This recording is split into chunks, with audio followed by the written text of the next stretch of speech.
इकडच्या पोलीस खात्यातल्या काही अधिकाऱ्यांना सांगितलं सरकार हिंदुत्ववादी आहे, गृहमंत्री आमचे देवेंद्र फडणवीस साहेब आहे, तुम्हाला अगर त्या पोस्टिंगवर अगर मजा येत नसेल ना तर अशी सगळी मस्ती करा, पण तुम्हाला अशा जिल्ह्यामध्ये घेऊन जाऊ ना ते बायकोला फोन पण लागणार नाही। 3 तासात नितेश राणे तुमच्या पोलीस स्टेशन मध्ये येऊन धिंगाणा घालेल हे लक्षात ठेवा। अरे इतकासा बाचका म्हणजे काय ते तिचं म्हणजे इतकं मोठं इतकं काय काय बोलू लागलं ते हे सेमड्या पोट्टाला आपण खूप जास्त महत्व देऊ लागले, इतकं त्याला हे इतकं जास्त आपण त्याला महत्व देऊ लागलेले आहे। आणि माथे खऱ्या अर्थाने एक चांगला पोलीस ऑफिसर असला असता तर त्याच्या थोबाडीत मारलं असतं, मारायला पाहिजे होतं उसने। आणि मग महाराष्ट्राच्या पोलिसांचे काय हात बांधलेले आहे का? दुसऱ्याबरोबर कडवटपणामध्ये राहिलो नाही ना तर काहीच होणार नाही। इकडचे काही केसेस माझ्याकडे दिल्यात लावू दियाच्या, काही पोलीस अधिकारी आहेत सगळ्यांवर बोलणार नाही, मोजके असतात बिर्याणीच्या आवड असणारे, त्याला फार बिर्याणी आवडतं, आपला वडापावचे कांदेपोहे बिलकुल आवडत नाही। आणि मग लावू दियाची केस झाली बापालाच विचारतात मुलगी तुमची आहे का, मग त्याला जरा उलट विचार ना, तू पण आमचाच आहेस ना, तर बाहेरून आणलेला आहे, आमचाच खातोस ना, आमच्याच पगारावर राहतो ना, हे जे काय युनिफॉर्म घातलाय, हे जे काय आमदार पद लावलंय, हे जे काय खासदार पद लावलंय ना, त्याच्या अगोदर आम्ही सगळेजण हिंदू आहोत हे लक्षात घेऊन जेव्हा तुम्ही जगाल तेव्हा ही तुमचीच आहे ना हे विचारायला कधी तुम्ही हिंमत करणार नाही। आणि मग लावण्याची केस झाल्यानंतर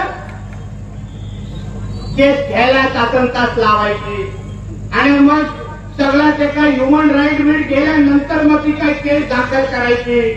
इकडच्या पोलीस खात्यातल्या काही अधिकाऱ्यांना सांगितलं सरकार हिंदुत्ववादी आहे, गृहमंत्री आमचे देवेंद्र फडणवीस साहेब आहे, तुम्हाला अगर त्या पोस्टिंगवर अगर मजा येत नसेल ना तर अशी सगळी मस्ती करा, पण तुम्हाला अशा जिल्ह्यामध्ये घेऊन जाऊ ना ते बायकोला फोन पण लागणार नाही।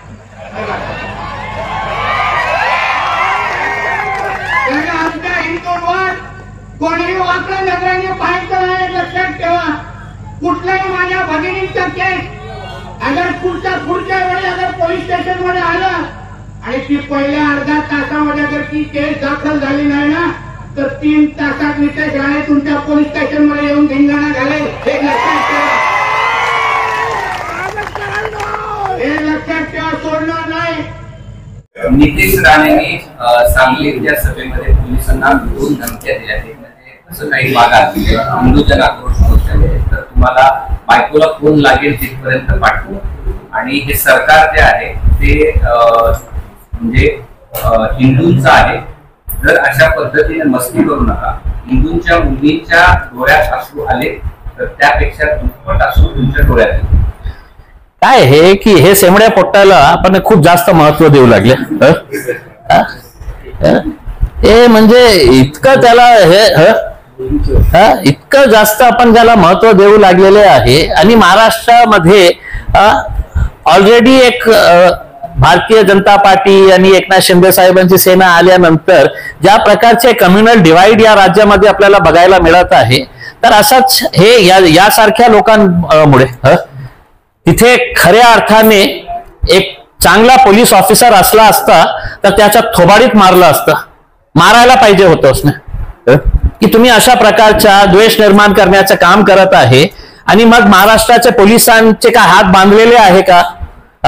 तुम्हाला सूट देण्यात आलेली आहे का? नाही, पण नियम आहे का नाही? पोलिसांना जेव्हा वर्दी घालतं तर त्यांना हे माहित नसायला पाहिजे की सरकार कोणाची आहे।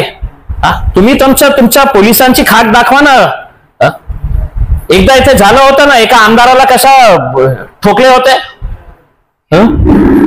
मग हे कुठेही जाऊन अशा प्रकारचे धमक्या देणं कितपत हे आहे? म्हणजे हे सरकार काय करतं की अशा प्रकारचे चिल्लू पिल्लूंना सोडून देतं मार्केटमध्ये की तुम्ही जा आणि हे अशा प्रकारच्या बडबड करा करकेत। अरे इतकासा बाचका म्हणजे काय ते तिचं म्हणजे इतकं मोठं इतकं काय काय बोलू लागलं ते काहीतरी म्हणजे पोलिसांनी काहीतरी म्हणजे त्याच्या बाबतीत विचार करायला पाहिजे का? आणि सकाळी उठलं संध्याकाळी तर हे आम्ही हिंदू अरे आहे ना बाबा.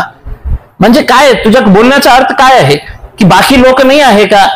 आहे, राज्यामध्ये सगळ्या जाती धर्माचे लोक आहे आणि काही म्हणजे सामाजिक कंटक जे आहे ना, समाज कंटक जे आहे ना, ते हिंदू समाजामध्ये पण आहे, मुस्लिम समाजामध्ये पण आहे, दुसऱ्या दलित समाजामध्ये पण आहे, सगळ्या समाजामध्ये आहे ना. पण याचा अर्थ हे नाही आहे की तुम्ही सगळं जाऊन म्हणजे पोलिसांना इथपर्यंत मी तुम्हाला हे करणार ते करणार करके थोबाडीत मारला पाहिजे होता पोलिसांनी एक खऱ्या अर्थाने अगर पोलीस ऑफिसर होता ना.